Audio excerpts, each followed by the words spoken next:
एक बार एक छोटी सी बच्ची हाथ में मिट्टी की गुल्लक लेकर के भागती हुई एक दवाइयों की दुकान पर गई। वो काफी देर तक वहां पर खड़ी रही, लेकिन दुकानदार का ध्यान उसकी तरफ नहीं गया क्योंकि और भी बहुत सारे लोग खड़े हुए थे। उसने दुकानदार को कई बार बुलाया, लेकिन वहां पर भीड़ इतनी थी कि दुकानदार का ध्यान उसकी तरफ गया ही नहीं। और फिर उस बच्ची को थोड़ा सा गुस्सा आया तो उसने अपनी मिट्टी की गुल्लक लेकर के वहीं काउंटर पर जोर से रख दी, जिसके बाद में जो दुकानदार था और जितने भी लोग खड़े थे वो सब उस बच्ची की तरफ देखने लग गए। और फिर उस दुकानदार ने उस बच्ची से पूछा, बेटे आपको क्या चाहिए?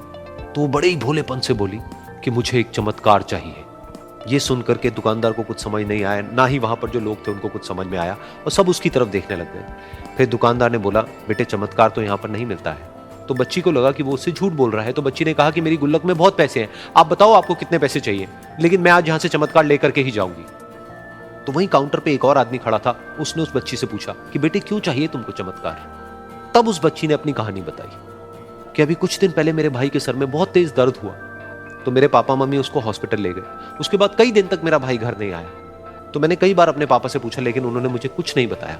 उन्होंने बार बार यही कहा कि वो आ जाएगा, वो कल आ जाएगा, वो कल आ जाएगा, लेकिन वो आ ही नहीं रहा था। तो मैंने देखा कि मम्मी रो रही है।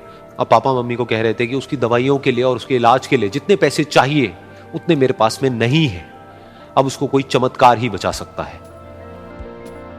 तब मुझे लगा कि अगर मेरे पापा के पास में इतने पैसे नहीं भी हैं तो क्या हुआ, मेरे पास में तो है। तो मैंने जितने भी पैसे जोड़ रखे हैं वो सारे लेकर के मैं इस दवाई की दुकान पर आई। फिर उस आदमी ने उस बच्ची से पूछा, कितने पैसे हैं तुम्हारे पास में?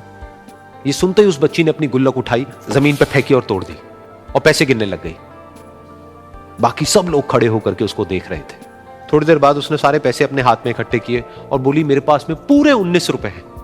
वो जो आदमी वहां पर खड़ा था वो थोड़ा सा मुस्कुराया और बोला कि अरे तुम्हारे पास में तो पूरे पैसे हैं, इतने का ही तो आता है चमत्कार। ये सुनकर के वो बच्ची बहुत खुश हो गई और बोली कि चलो मैं आपको अपने पापा से मिलवाती हूँ।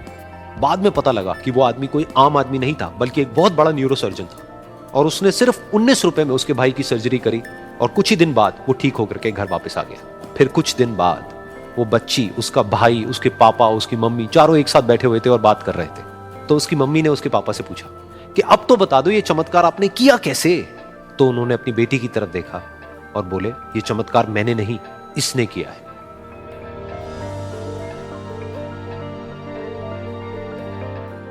तो यहां पर एक बहुत बड़ी बात है जो हम उस छोटी सी बच्ची से सीख सकते हैं कि जिंदगी में कभी कभी ऐसा होता है कि हमको कोई रास्ता नजर नहीं आ रहा होता है और हम लोग हिम्मत हार जाते हैं। तब हमारे अंदर एक बच्चा होता है जो कोशिश करने से कभी भी पीछे नहीं हटता है। वो हार मानने को तैयार नहीं होता है क्योंकि उसको ना शब्द समझ नहीं आता है। वो बच्चा जिसके लिए कुछ भी नामुमकिन नहीं है, क्योंकि वो हर हाल में कोशिश करता ही रहता है।